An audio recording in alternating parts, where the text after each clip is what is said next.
All right, I think we are live. Hey everyone, good afternoon. Sketch here from 343. Welcome to our social stream. Special guest joining us today, Dan Chosich. Dan. Hello. Welcome. Hi. Is this your first time on in this format of this particular stream? Yeah, I'm usually always behind the camera. You are. So yeah. How's it feel, kind of flipping things here? It feels like I'm in a room talking to 5 people. Yeah, well, just think about it that way. It's much easier. Just pretend like no one's watching. Okay. Yeah, so we're excited to have. I'm excited to have Dan here today, and of course, all of you watching us here on Mixer. We've got the chat up. You probably are familiar with how this works, but throughout our broadcast today, we'll keep an eye on the chat. We'll do our best to try and answer some of your questions along the way. I'm excited that Dan's coming here today because we want to take a very special look back at the Halo Infinite E3 trailer. Before we do that, I know there's a lot of excitement, a lot of anticipation out there. I do want to just kind of take a step back and do some of my trademark sketch real talk. We are going to talk about the work that Dan and the team did from very beginning pitch and that came into the trailer that you all saw back in June. But if you're here today kind of looking for new like juicy scoops on Halo Infinite or new feature announcements, I'm sorry to say that's not what we're going to do today. I think Dan has some really cool stuff, though, that if you're just interested in how something like that trailer comes to fruition from the very beginning pitch all the way to what is shown at the E3 auditorium, I think we're going to do something that's not been done before. We're going to look through, and if I'm not mistaken, you actually have the presentation that we're going to look through today is kind of what you used at the very, very beginning when the first concept was pitched to the internal team and to our partners across the Xbox org. Is that more or less true? Yeah, so when we make anything here, we also have to just get buy-off from the internal team and make them excited about it as well. So this was, and then we have multiple meetings throughout the E3 process where we have to show updates and all of that kind of stuff. And so this is largely one of the very earliest versions of it, but then there's been some new things that were added over time. So yeah, it's pretty much. So before we do that, I guess I should take just a small step back, since like we should just make sure everybody knows who you are and kind of what you do here, because what people may not know is you and I actually both kind of go way back, and I'm pretty sure we overlapped 10 years back in the day at Bungie, if I'm not mistaken. Yeah, we did. I worked at Bungie in 2005 with Jim McQuillan. I started the Bungie Vidocs. Yes. And the Bungie podcast. That was the first thing I ever did, was the Brute Vidoc, because before that, Jim McQuillan, who now still works at Bungie. Ete Brute? Yeah. Yeah, that was a good Vidoc. He used to work for this company called Film Oasis, and they made the Halo 2 documentary, and that's what I first interned on when I was in high school. And so that's how I got to know Jim, was actually through a guy named Claude, who made Halo.Bungie.org. And I met you at his house. That's when right. He did That's right. You were filming footage there, right? Yeah. Well, I was just playing. Yeah, but we did do one of his LAN parties. We did do a bunch of capture because it made its way into some of those Vidocs as well. But yeah, wow, you were in high school? Yeah, it was 2003. Wow. Yeah. Yeah. It's a while ago. Whew. And then then 2 years later, I worked at Bungie, and then my parents wanted me to go to college. So I had to go to college instead of working at Bungie. So I did that. And then I never thought I was going to work in games again. And I started working in New York City. And 343 got started, and they contacted me. And I've been out here since the end of 2010 working on Halo. A lot of people don't know this, but when 343 took over Halo, Bungie was still making content for Halo Reach. And so if we wanted to promote anything, we would go to Bungie and be like, can you make us this trailer or anything like that? So when I came aboard, I started up the video team inside of Halo, inside of 343. And that was kind of what my job was, to start up their video team, start making content so that we could do it all in-house. And so I did that for 2 years for pretty much all the Vidocs for Halo 4. And then after that, I went and worked with Kiki on her new endeavor, which was mostly doing like TV shows, the Halo channel, stuff like that. Yeah. So it's like pretty much living the dream, from the community to sort of a marketing content person, and now you're right in the middle of the development team. Yep. And I think nowadays you're on you're the narrative experiences director. Yep. That's your title, and you're obviously still responsible with the team for cool things like E3, but you're also now really focused on experiences within the game itself. Yes. Cool. We're not talking about that stuff today, No. though, so nice. We'll go ahead and divert there. So, and then the last piece of housekeeping, we're not going to be doing, we're not going to actually play Halo today. I know some people like to try to get the skins. Next week, we'll be back for kind of our end of the year social stream. We're looking to have special guest Chris Lee. We're going to play some Halo 5 Holiday Fiesta and kind of have a good time with that. But today, I think Dan's got enough great content here that we think you'd be interested in seeing. So we're not going to play the game today. We're just going to walk through. It looks to be 114 slides on Dan's laptop with a couple videos thrown in. So I think the first thing we should do before we talk about how we made the trailer was kind of just a palate cleanse and a refresher. Let's just watch the trailer as we saw it in June, just in its raw form. Sure. Without talking, and then we'll come back and you can do your thing. All right. Sounds good. Here we go.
Good stuff. Okay, so there you have it, the Halo 3 Infinite E3 trailer. Thanks for watching. We'll see you. No, just kidding. All right, so just one more time. I see a lot of people in chat probably joining us late. Thanks. Good to have you here. We are getting ready to dive into the original kind of behind-the-scenes vision deck that led to the creation of the E3 trailer. We're not going to be revealing new stuff today. There's no gameplay that you're going to see today. Dan is just going to walk us through the thought process and kind of all the nuts and bolts behind the scenes that came together to deliver the trailer that we just saw. So if we're all on the same page, which I hope we are, Dan, I'm going to turn it over to you. We have 114 slides to go. Let's do this. Yeah, so again, we are not showing anything new. The next thing that we will see right after this slide is a breakdown of the trailer. It's basically from start to finish, the trailer in different points through the development of the trailer.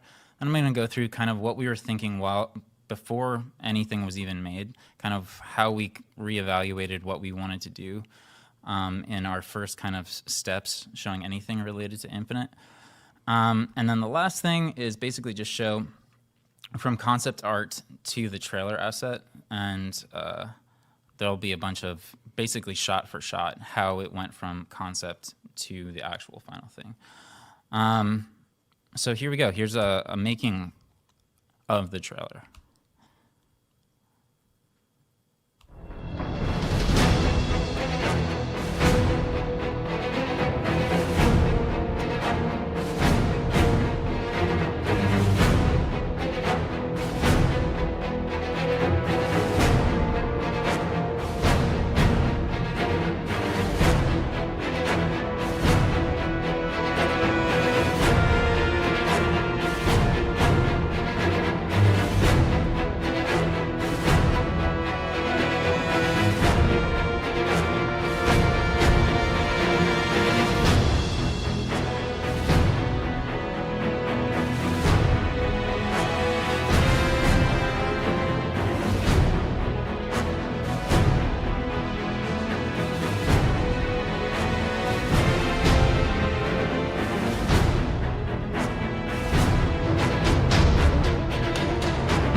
cool.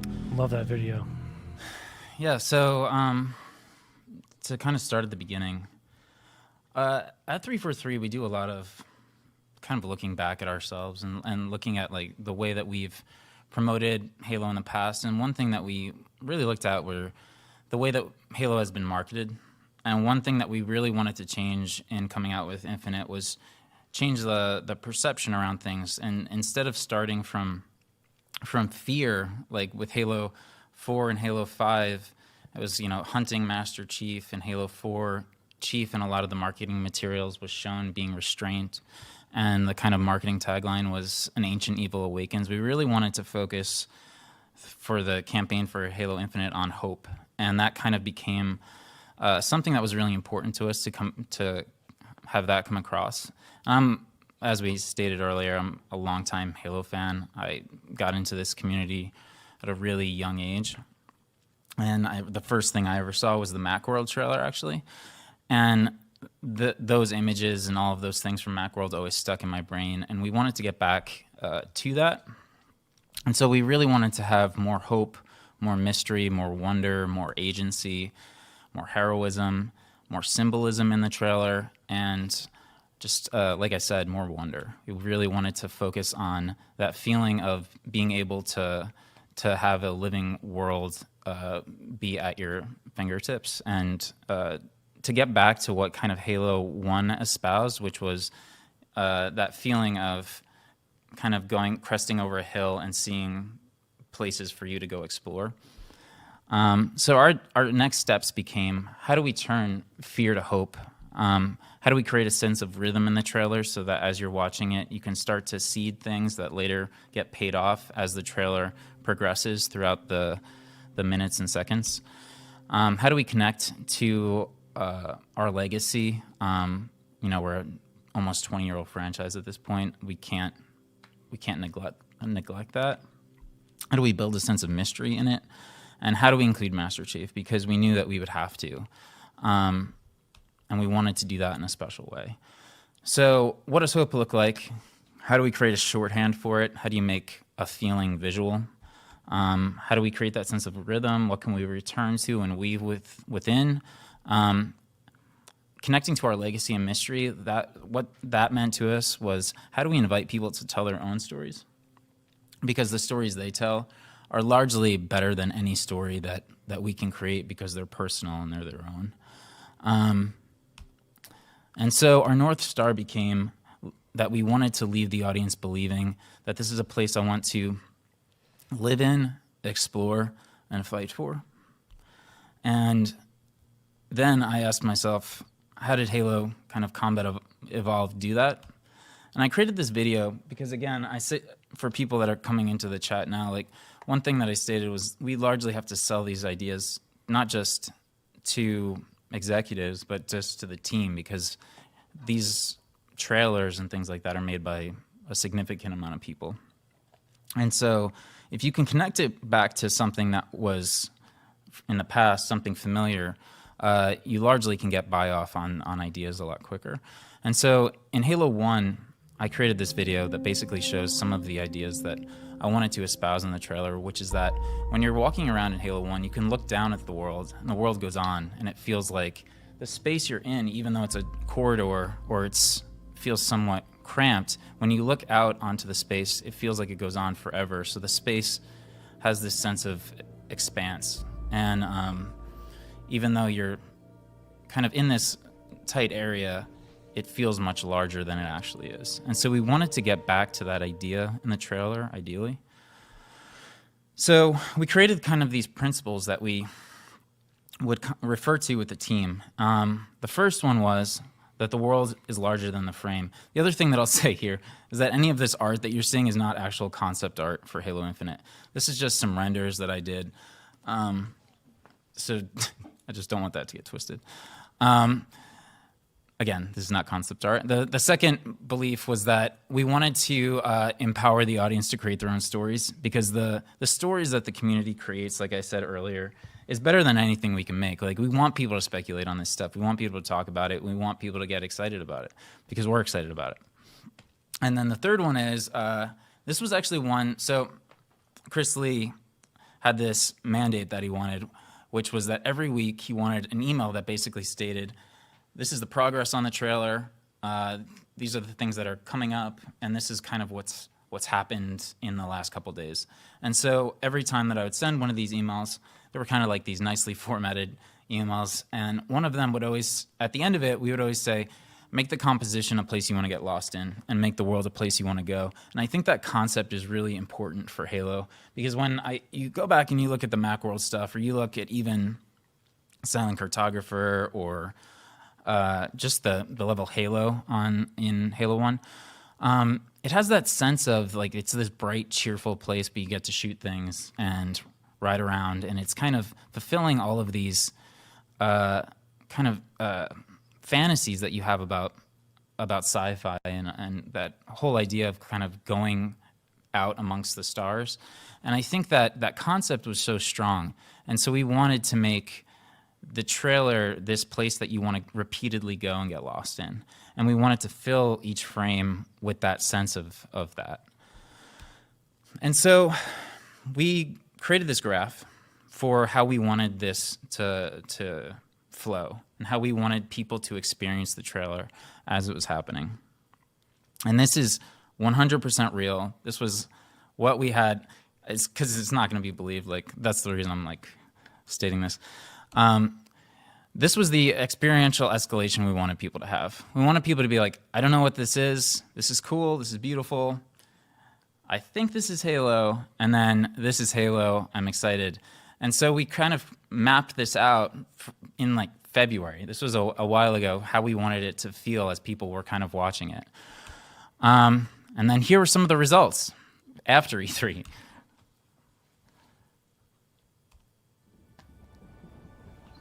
What is this? Curveball. Red Dead? No. Graphics look crazy on this game.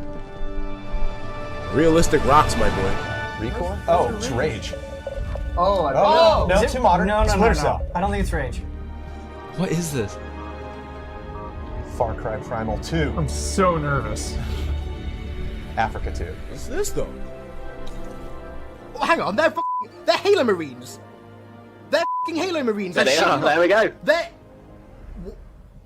Bruh. What? Oh, Halo! Whoa! Halo 6, my boy! Wow! Halo! Wait a minute! Let's go! The Chief is back! Let's go! The Chief is back! Well, McConaughey really went to the peak, the Dude, peak of that he was into escalation. it. Huh? Yeah, he Wow. was- surprising. So yeah, we had everything was kind of feeding into, again, that central idea of hope. But we wanted it to have all of these themes, and they're all culminating and building into that idea of hope. So the earliest kind of ideas we had, I remember sitting in a room with Tim Longo and Chris and a few other people, and we had this idea of what if it felt like every shot felt like you were arriving one moment after something has happened? And so you're not seeing the cause, but you're seeing the effect. I just said this, but here's a fancy graphic that says exactly that. And so there's this sense that of life or intelligence that's just out of reach, and the ideas became like you would, as you're arriving to the shot, you're seeing a smoldering fire, again, eliciting this idea that there's a sense of life that you're not seeing, or bent grass, or vibrating puddles, or rolling shell casings, or abandoned meals, or animals encroaching on human encampments, or the sea reclaiming a warthog. And some of these got into the trailer, some of them didn't. It was more just a kind of conversation starter. And it was something that the team got kind of excited about, because it allows you to do what we had talked about, which was it allows the audience to create their own story. And again, that story that they create is better than anything we can make. By the way, you're getting seen a couple shout outs in our mixer chat here. Somebody says, who makes your decks? They look good. And when you got somebody with who has a lifelong history of making videos and creating content and telling stories, Dan can make a damn nice deck. Yeah, I do make. Yeah, I make the decks. And then the next part was how do we make hope visual? I talked about this earlier. It's like we needed to have this sense of rhythm in the trailer so that there's something that is in frames or in parts of it that feels like it's the secret that's unfolding as the trailer's going on. And then I asked, so again, how do you make hope visual? Go and define the word hope. Get a thesaurus. You will see that hope is a bunch of different things. Hope can be a flare, a signal, a vector, a trajectory, lighthouse, guidance, beacon, hope. So what was always there? Past the canyons and rolling hills, what was the lighthouse on the ring? What was that thing in Halo 1? It ended up being these. These were something that were in Halo 1. Jeremy Patnaud, who works on our fiction team, is a good friend of mine. And I would constantly run ideas past him because we're both huge Halo 1 fans. And I'm like, Jeremy, what were these things in Halo 1? What was their fictional relevance and what were they actually doing? And he was like, I don't know that there was any real fiction for them.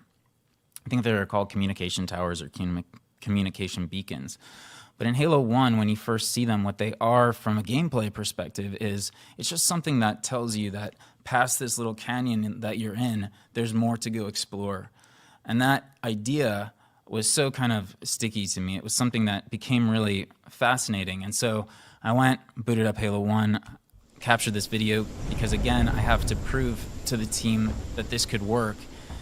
And be something that's interesting. And if you frame it in the right way, you could see hints of it, and you could see parts of it off a frame, or you could just see its, you could just see the beacon there, kind of firing off screen and lighting up the environment, and that could do that thing that I've been talking about this entire time of hinting at story and hinting at things that can be explained over time, but essentially, when they go back and watch the trailer, they'll see that it was always there in the shots. Is there sound coming through on this? Okay. I didn't know if my voice, I'm hoping it was. And so, again, it gave us these things. It gave us sound, vibration, attention, rhythm. It gave us all of these things that were really helpful in constructing this trailer. And then I'm, again, talking to Jeremy. He was like, yeah, if you do that, there was something really interesting in the Starry Night trailer. We're both huge fans of that trailer. And I'll just play this. I had never known this until Jeremy told me, and it's kind of fascinating. You ever wonder what's up there? Like what? Maybe someone up there was wondering what it's like here. I guess. Do you think we'll ever meet them? I hope so. Don't you?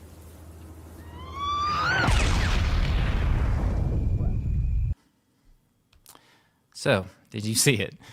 And essentially what this is I never knew this. So at the end of this trailer, a Wraith fires off a plasma mortar, and it's hurtling towards Chief, or it's, I don't know if it ever kind of hits the ground, but it's going towards Chief. And in the beginning here, if you pay attention, you'll see that there's actually this symmetry in the trailer where that same plasma mortar is mirrored in the beginning of the trailer where you're seeing that shooting star by the grass there. And they wanted to kind of have that bookend where there is this, like I said, the symmetry of the shooting star and the mortar fire kind of at the beginning and end. And it became, that was kind of doing what we wanted this trailer to do, where it was essentially like this hint in the beginning that ran throughout the entire trailer and that then culminated at the end. And you see it here, where early on in the trailer, you see that kind of plasma fire go up behind the tree, and it's a hint at where we're going at the end of the trailer. And by the way, most of the Mixer chat is in the same boat I am in. I've seen that Starry Night trailer dozens and dozens of times. I was at Bungie when it was first being storyboarded and saw the wireframes. until I saw this presentation a few months ago, I myself also had never noticed that shooting star before. So you just blew a lot of people's minds in Mixer chat. I'm with you. Most of us have never seen that and certainly never made that connection that it was all intentionally planned to have this well thought out bookend. So you blew some minds just right there, Dan. Cool. Yeah, sorry I'm not reacting to the chat. It's hard for me to talk and read that at the same time. You do your thing. I'll keep an eye on the chat. So far, you're doing good based on what I'm seeing here in the chat window. Okay, cool. So the next kind of element that we wanted to weave into this trailer was nostalgia, which is largely just unveiling the Halo property slowly over time through iconography, certain languages of form and things like that. So we had mystery, hope, and nostalgia as three pillars of this trailer. Mystery being that thing of, in this example you see here, you see like smoke coming out of a cave, which visually just elicits the idea that something living must be there if smoke is coming out of that cave. Seeing kind of relics of, in that example, you can kind of see it. It's like a rusted out car. Again, something must have been there, but it's kind of broken down.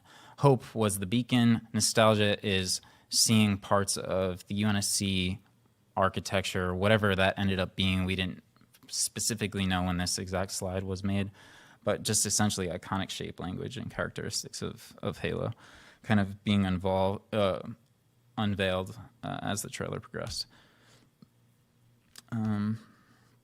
So again, yeah, we had this kind of these three themes, and these themes kind of, depending on the shot, this is what this is showing, depending on the shot, we essentially were, some shots might have more mystery, shots might have more hope, but we had to have all of these in there to kind of craft the story that we wanted to tell. And we really wanted to empower the audience to feel like an explorer, and we wanted to elicit wonder and questions. That was our big goal. We wanted them to feel like an explorer throughout, and then we wanted them to have those questions and have that feeling of hope by the end.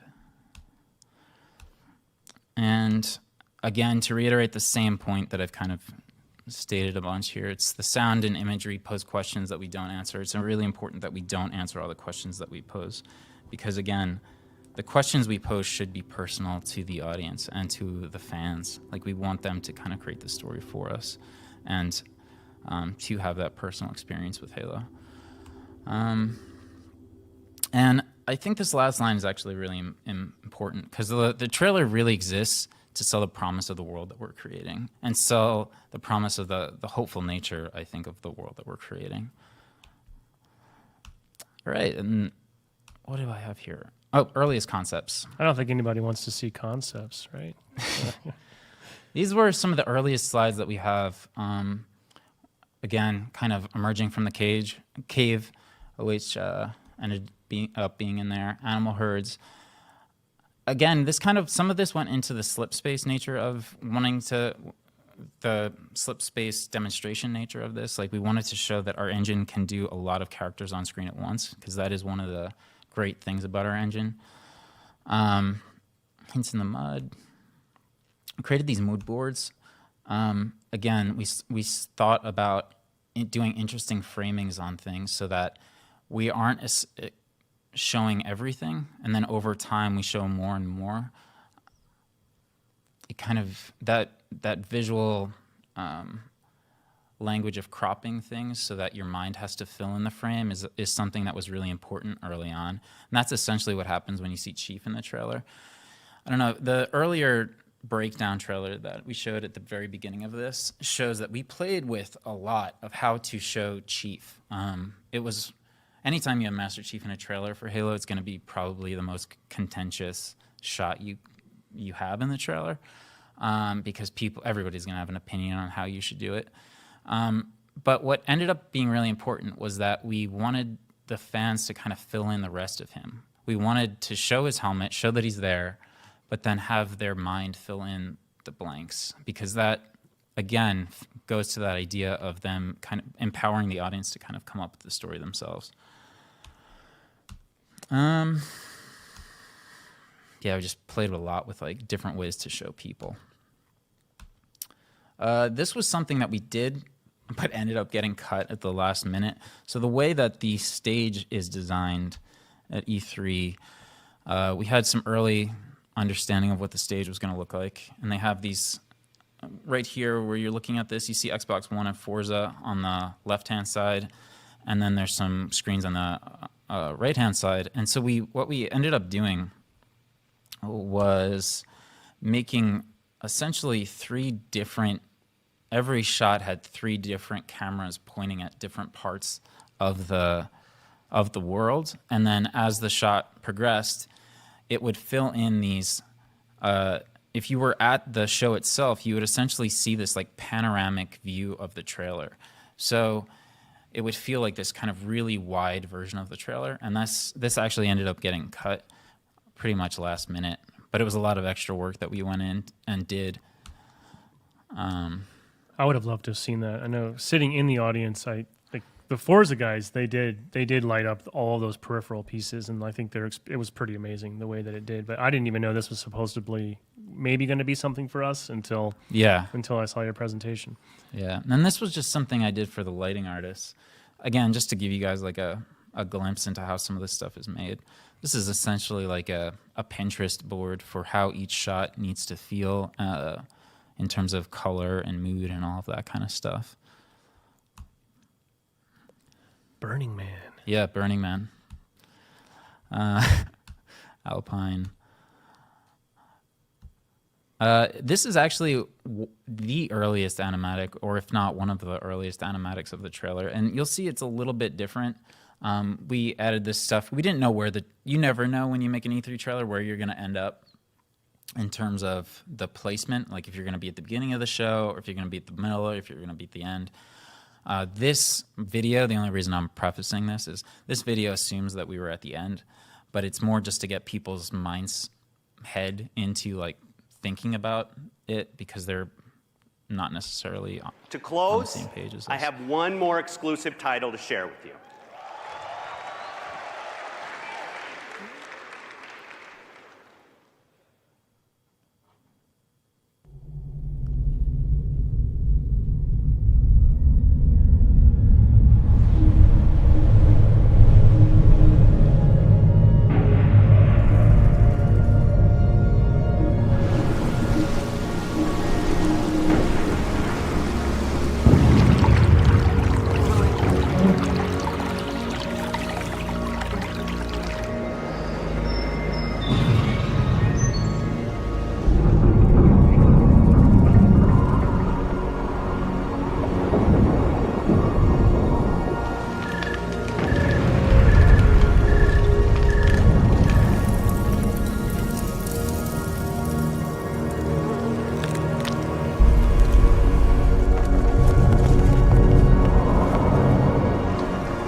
I know some things changed, but I got to say, from what was one of the earliest concepts, that ended up being pretty damn close to what was actually shipped. Yeah, That was done in I think early February.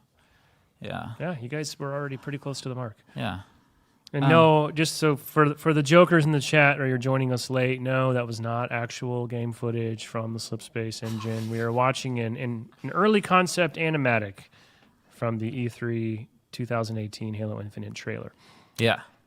Yeah. So actually, this is we're almost actually at the end of this, but what I do have here is just per shot showing the concept art, and then in the bottom left corner you'll see the actual shot from the game. So they're pretty similar. Actually, strangely super similar.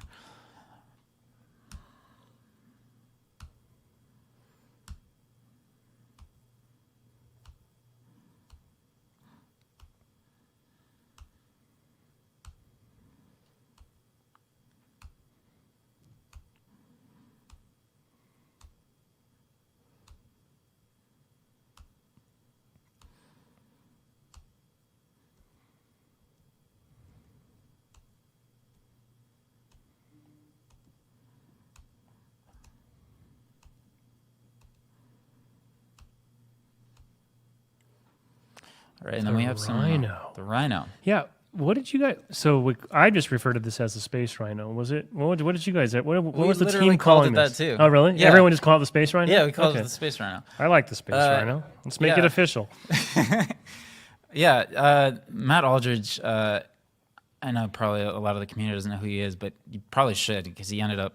He's responsible for the Halo 4 Master Chief. He's an amazing modeler from ILM. I'm positive we'll have Matt on the stream at some point. you As guys soon as really we're should. allowed to show some of the amazing stuff he's working on, he's very high on my list to get in here. Yeah, I'm only stating that because a lot of this is normally what Matt would talk about. But Matt had this reference anatomy. His team then went and had some concept art made for what the Space Rhino would look like. Is this concept art? I think the top is concept art. The bottom is actually the model. Yeah, it looks like it is a model, but we're experimenting with different color different palettes shading. Yeah, exactly. And then this is for scale. I thought this would be kind of cool to show people, so you can see how big Chief is in relation to the animals that are in the trailer. Master Chief. This is cool to just show the fans. And the only thing that I will say is, I spent a lot of time talking to Sparth. Sparth is our art director on Infinite, and this is a bit different than what I'm currently showing you. The final model of Master Chief will be seen eventually, and I'm not saying this like I'm a huge Halo fan. It is by far the coolest, in my personal opinion, Master Chief that we've ever done, or that anybody's really ever done. And this is not the final one. This is just the E3 version from this year. But essentially, Matt made this sheet that shows like where they kind of took influences from to make that helmet. And so it has a little bit of Halo 2 and 3, a little bit of 4, and it's a mixture of those. And again, it'll look a little bit different than what you're seeing here. Matt also put together this video showing like a spin around of it, a turntable of it.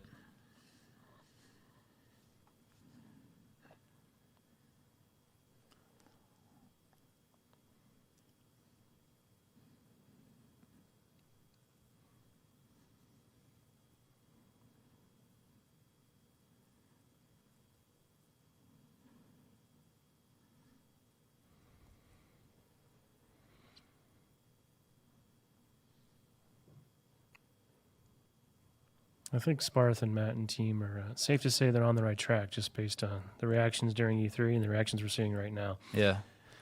And so that's actually all I have. That was actually 114 slides, like we said. Blaze through it. Yeah. Time flies and you're having fun. I mean, if you got a few more minutes before we have to jump off, I know we haven't had you. I don't want to interrupt your flow, but if we have questions coming through from the chat specifically for Dan about the E3 trailer or his process or anything like that, more than happy to take a stab at that. We're not going to be. Hello, Jay.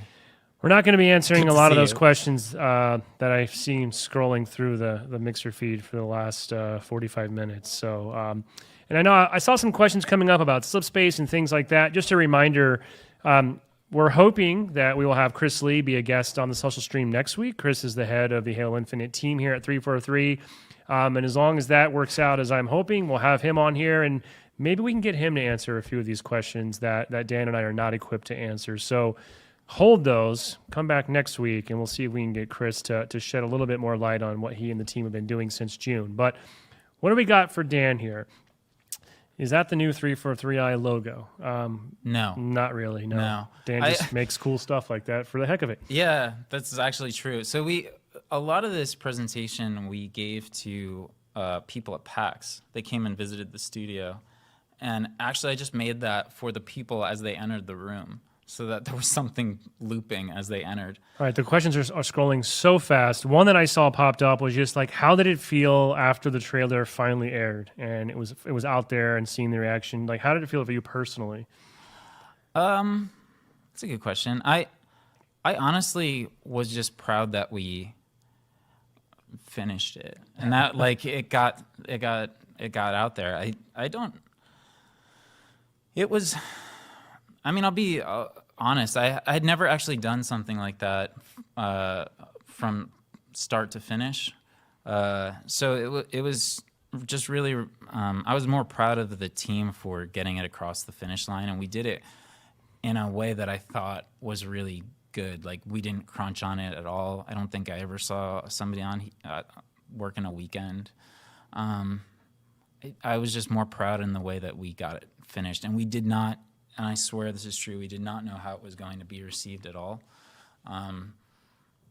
So I was just thrilled that people liked it.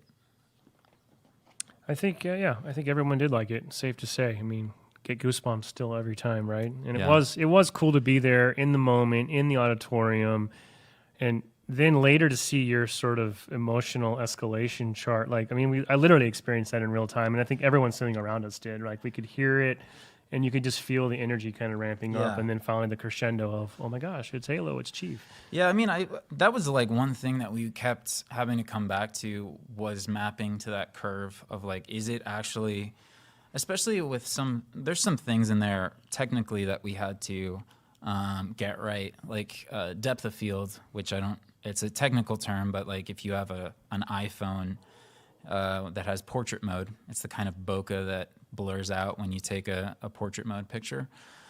If we didn't have that right, you would essentially see the warthog pretty early on in the trailer as it goes across the desert. And so we had to make sure some of the tech was working, because in early versions, executives will look at it and be like, well, right now I know that that's a warthog. And so you're kind of blowing your emotional curve. And so we had to get that kind of tech right, and we did. And again, like, I think that's the thing that I'm like really proud of, is like a bunch of different teams came together to try to make that thing work, and we all did at the end of the day. These questions are scrolling so fast, it's really hard for me to keep up and see here. So loving all the engagement and excitement and interest here. Oh, that's a hard question. I see come right there from Keys, caught my eye. If you were to change anything about the trailer, what would you change? Man, I don't know. That's tough. I don't fully know, because I think strangely, it might be some of the earlier music. Okay. I think that was contentious too for a lot of people. They were like, obviously, like, we all love the Halo 3 fanfare at the end, but the music before that was something that was really hard to get right, because we couldn't have it feel like Halo, and everything that we were doing, it kind of felt like it was too much like Halo in the beginning. And again, like, we kept trying to map it to, we wanted to have that surprise of people not knowing that it was Halo. But like, even saying that, I don't even know what I would have changed the music to, because I love working with Kazuma. Yeah, it worked. It totally worked. I mean, it would have been cool if all the extra work you guys did to take advantage of the Microsoft Theater would have actually come to fruition. Like, that would have been pretty cool. Yeah. I mean, it's out of your control, obviously. I've seen this question come up a couple times. When you say that we want it to be the player's story, like, what do you mean when you're referencing that a few times? Like, you're saying that the story that the players can make up themselves is the most powerful. Like, I think someone was just asking, like, what do you mean when you say that? I mean that when you play Halo 1, if you actually go back and play that game is incredibly light on story. And the stories that I would create, I should put this in context. I mean, in 2001, I was a sophomore in high school, and I would go home and play that game. And I would just kind of tool around in the Warthog and go over the kind of pastoral hills, and I would basically make my own story as to what I thought was happening, because at the time, I had never read Fall of Reach. I didn't know that there was actually a larger kind of story, and obviously anybody at that time wouldn't have known that Halo would become the thing that it has become. And so the story that I created was personal. It was like my understanding of the world, and I think that is incredibly important to give back to the fans, because I don't know if this is making any sense. No, I understand what you're saying. I don't know if it's answering if it's addressing specifically I don't even know who asked that question at this point. That was a long time ago. But yeah, I mean, it kind of goes with your whole like less is more approach of just not leaving things outside not just telegraphing exactly to the audience. This is what's happening. You should feel this way. This is the thing that we want you to take away. It's leaving enough freedom there for players to use their own imagination and fill those gaps in and kind of personalize it, right? Yeah, I mean, I think a lot of storytelling is creating questions, and I think what we wanted to do is create a bunch of questions and then purposefully not answer them, not because we don't know the answers. Like, we need to have the answers to those things, otherwise it doesn't feel like there's any intentionality into what we're creating. But we want the answers to be. We want to kind of piecemeal out the answers, our answers to that. But if the community creates a better answer, I mean, I think we want to give them that time to speculate and create those questions and fill in the blanks themselves. Because if we're just basically doing that, I think it kind of cheapens the experience personally. Looks like Receptor has a question. I see. Was the trailer made in tandem with the slip space development, and then how was it to kind of build this trailer with an engine that's also being developed? I mean, I think safe to say, like, slip space engine development's been kind of ongoing in different phases. It's the culmination of a lot of work over a long period of time. Mm-hmm. But it is true that underlying technical systems were coming online that you needed for this trailer, like in parallel, right? So yeah, the kind of crazy.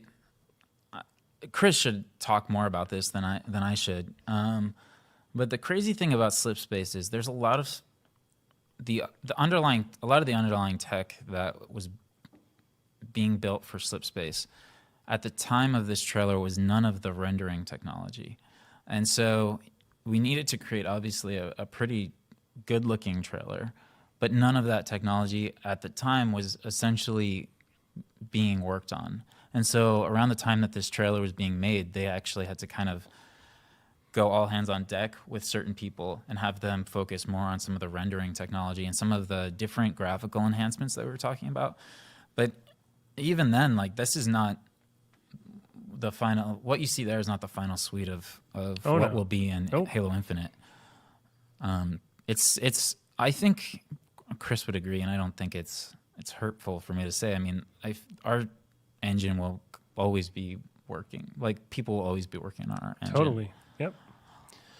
All right. Well, I think we're starting to get a little long on time. I see so many questions still coming in. I don't know if we'll have time. I do see people saying, are the slides going to be available for us to see? I don't think we really have plans right now to release this as a standalone piece. Of course, you can watch the video on demand of this stream here on mixer.com/Halo for, I think, about 2 weeks or so before it kind of magically disappears. But right now, we don't really have, I don't think we plan to put this out of context of the stream and of Dan kind of walking through what it all means. Couple quick housekeeping notes for those that are still with us. As a reminder, next week will be our final Halo 343 social stream. So we'll be back at 1:30 on Wednesday here on mixer.com/Halo. Fingers crossed that studio head of Halo Infinite, Chris Lee, will be joining us. And we're looking forward to sitting down with him. We're going to be playing some Halo 5. Tomorrow we have a pretty cool update coming to Halo 5 just in time for the holiday season, so stay tuned for that. And also we rolled out the new season, which just recently kicked off. So some cool stuff going on in Halo 5. We're also preparing for an MCC update as well, which if everything goes according to plan, that too should be landing next Wednesday with a couple cool new features, fixes, and improvements. So just a caveat on that, we're working really hard. The team's pushing to try to get this thing out next Wednesday. That's the goal. But of course, we're going to see how testing and flighting goes this weekend. I'm also told that if you're an MCC insider with access to the insider program thus far, you should be able to get the build this weekend if you're curious to go on there and poke around. So keep an eye out for that. But stay tuned to us next week. By Monday, we'll know for sure if that update's on track, and then we'll have, of course, patch notes and all those full details.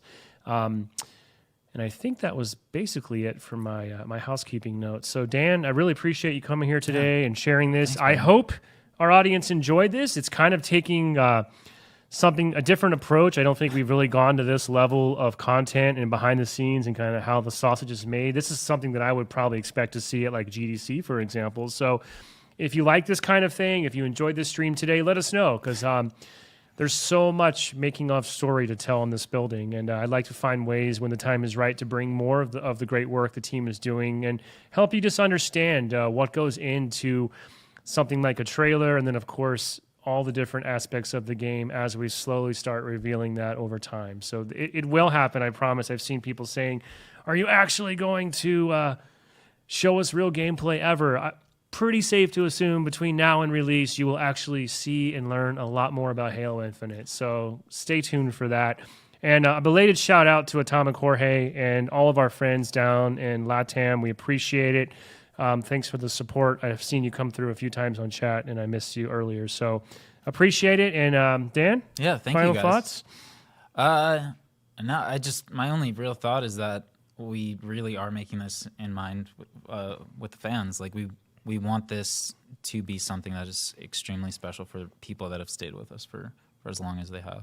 Well, and I think to that point, it's also a good reminder, something that Chris has talked about a lot externally and internally, is eventually we will have a flighting program that will literally put the in-development game in the hands of our community and give you a chance to just be right there with us and give us real feedback and help us really refine and hone the game that we all want Infinite to be. So we should have some news on that eventually. I don't know yet what that looks like, but it's very important to the team. It is a pillar for development. It's never been done before for a Halo title. So all the great work, for example, and learnings we got doing the MCC work and in flighting with the community, just imagine that's going to be applied to Infinite as well, and it's going to be a pretty exciting road.